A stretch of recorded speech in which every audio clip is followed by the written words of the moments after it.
আসসালামু আলাইকুম, কেমন আছেন সবাই? প্রতিবারের মতো এবারও একটা ভিডিও নিয়ে আসলাম। আজকের ভিডিওতে দেখাবো পিৎজা। আমি কিভাবে পিৎজাটা বানালাম আপনাদেরকে সেভাবেই দেখাবো। একেবারে সহজ উপায়ে ঘরোয়া উপকরণ দিয়ে আপনারা আজকের পিৎজাটা তৈরি করতে পারবেন। তাহলে চলেন পুরো ভিডিওটা দেখি।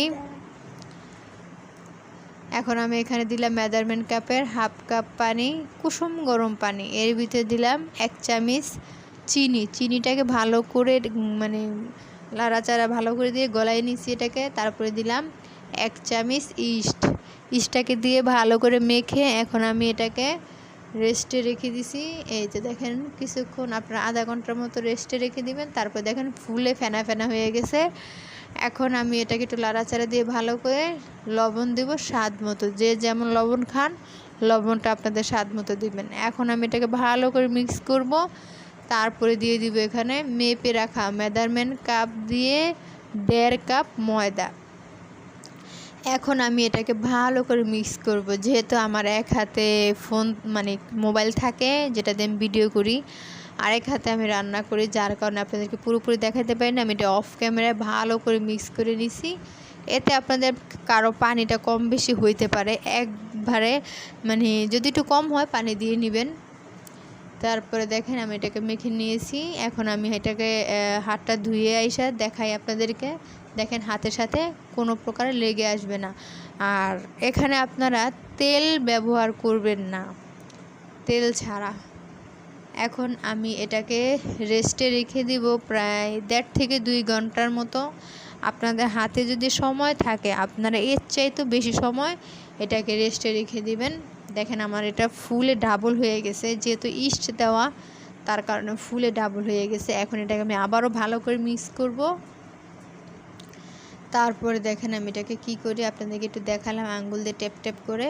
আর এই পিৎজাটা সাজানোর জন্য যে যেমন সবজি খান ওরকম সবজি ব্যবহার করবেন। আমি এখানে নিয়েছি টমেটো, তারপরে ক্যাপসিকাম, তারপর নিয়েছি পেঁয়াজ। এখন এটা হচ্ছে চিজ, এটা আমার ঘরে বানানো চিজ আমি বানাইছি। এটার ভিডিওটা আপনাদেরকে আমি দিব, আপনাদের সাথে অবশ্যই শেয়ার করব চিজের ভিডিওটা। এখন এটাকে আমি বেলুন পিঁড়ি দিয়ে ভালো করে বেলে, কোনো প্রকার তেল ব্যবহার করবে না, আমি বারবার বলছি। এটাকে এখন আবারও ভালো করে আমি মথে নিব। যত ভালো করে এটাকে মাখানো হবে আপনাদের পিৎজাটা তত ভালো হবে। এই তো দেখেন আমি পিঁড়ির ভিতরে রেগুলার যেই পিঁড়িতে আমি রুটি বানাই, এটা হচ্ছে সিমেন্টের পিঁড়ি, সিমেন্ট দিয়ে বানানো হয়েছে। এখন আমি এটাকে ভালো করে বেলে নিছি। দেখেন আমার পিৎজা থালার ভিতরে বসাই দিছি পিৎজাটা। এখন এটাকে কাঁটা চামচ দিয়ে ভালো করে এটাকে ছিদ্র ছিদ্র করে নিতে হবে, না হলে এটাকে ফুলে উপরের দিকে উঠে যাবে। যত ভালো ছিদ্র হবে আপনাদের পিৎজা তত ভালো হবে, ফুলে উপরের দিকে আসবে না।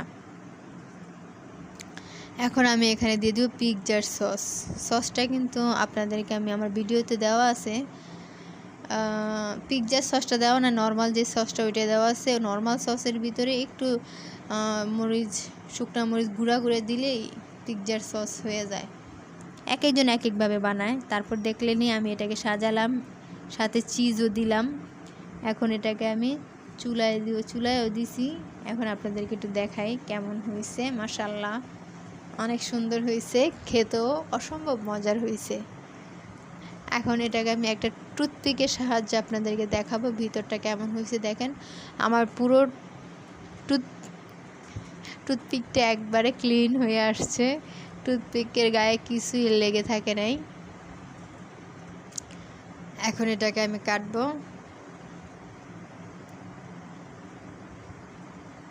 এই তো দেখেন আমার পিৎজা পুরো রেডি। আজকের ভিডিওটা এ পর্যন্ত। সবাই সুস্থ থাকবেন, ভালো থাকবেন। আল্লাহ হাফেজ।